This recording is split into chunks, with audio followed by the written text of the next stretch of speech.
Salut tout le monde et bienvenue dans cette nouvelle vidéo.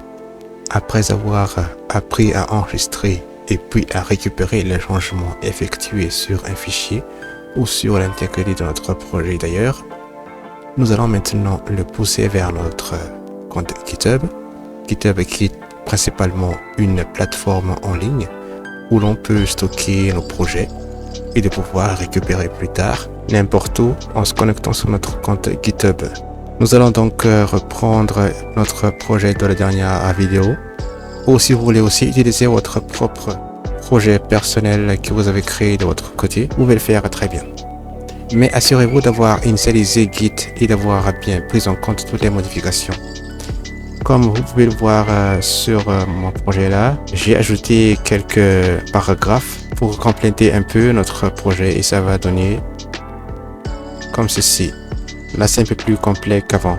Maintenant, nous allons nous rendre sur le site de GitHub en tapant git.com comme cela.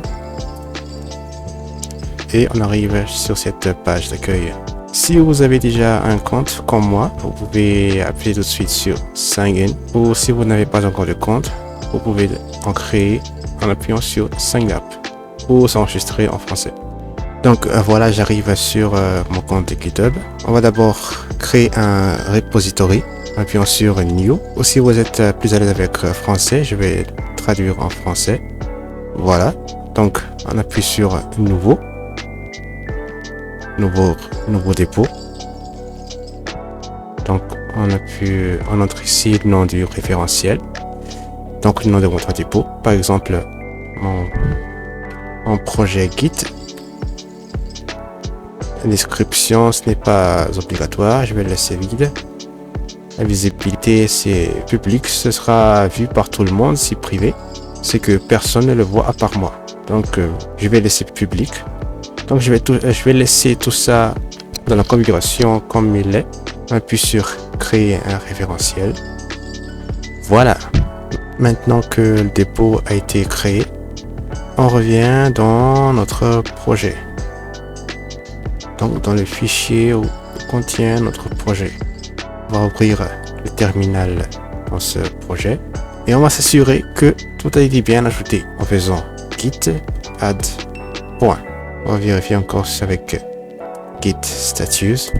Là tout est en vert, il n'y a rien de rouge, donc c'est ok. Maintenant on va utiliser une nouvelle commande qui est git commit. -m, donc M pour le message. On ouvre les guillemets. Notre premier commit. Voilà, on ferme les guillemets. On va appuyer sur Entrée. On va encore vérifier avec git status. Puisque nous avons fait git commit, plus rien, il n'y a plus de nouveaux fichiers. Donc, tout a été bien ajouté dans git commit. Ensuite, après avoir fait git commit, la commande suivante est git remote add origin. On revient copier ce lien-là. On appuie juste ici. Donc, assurez-vous que c'est bien HTTPS, n'est pas SSH. On va coller. Alors, qu'est-ce que ça veut dire? Ça veut dire que nous allons lier notre dépôt local au dépôt distant. Donc, le dépôt que nous venons de créer, vous allez voir que le lien dans la barre d'adresse là, c'est exactement la même, sauf que il y a juste le point Git qui est là, qui le différencie. Donc, on va lier notre dépôt local dans notre dossier de notre machine au dépôt distant de notre compte GitHub, tout simplement. On appuie sur Entrée. Avant de faire git push, nous allons d'abord créer un token. Un token, c'est comme un mot de passe. Donc, ce n'est pas le mot de passe de ton code GitHub qui va demander, mais plutôt ce token-là. Alors, si on n'a pas encore créé de token, nous allons d'abord le générer. Donc, pour le faire, nous allons entrer dans Paramètres. Et puis, on appuie sur Paramètres du développeur. Dans Jeton d'accès personnel, Jeton classique. On va écrire quelque chose de simple comme mon jeton perso. expiration en 30 jours. Puis, dans ce point-là, c'est très important. Donc, vous pouvez choisir à quoi va servir ce token. Nous allons seulement utiliser repos. Les autres, c'est juste facultatif, mais on peut l'utiliser à l'avenir si besoin. On va générer un jeton. Ici, c'est très important, il faut copier parce que c'est la seule fois où on peut le voir. Après ça, si jamais on l'oublie ou on le perd, il faut régénérer un autre token. Donc, il faut copier ça. Je vais le coller dans ce bloc-notes là. Puis, je vais revenir dans le terminal.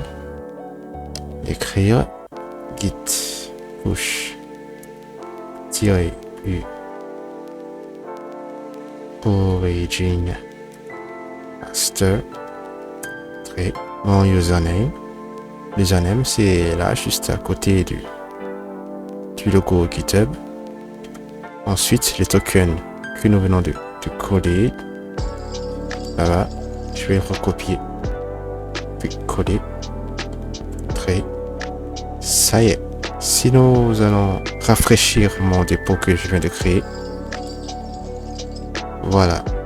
Ça, c'est le fichier index.html. Si je vais cliquer dessus, ça c'est le code.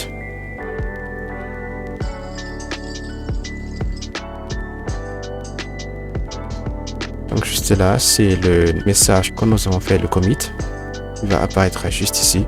Si vous ne voulez pas rater la prochaine vidéo où nous allons apprendre à comment réutiliser ce projet qui est maintenant mis en ligne sur GitHub, je vous invite à vous abonner. Pour l'instant, je vous dis à bientôt et portez-vous bien.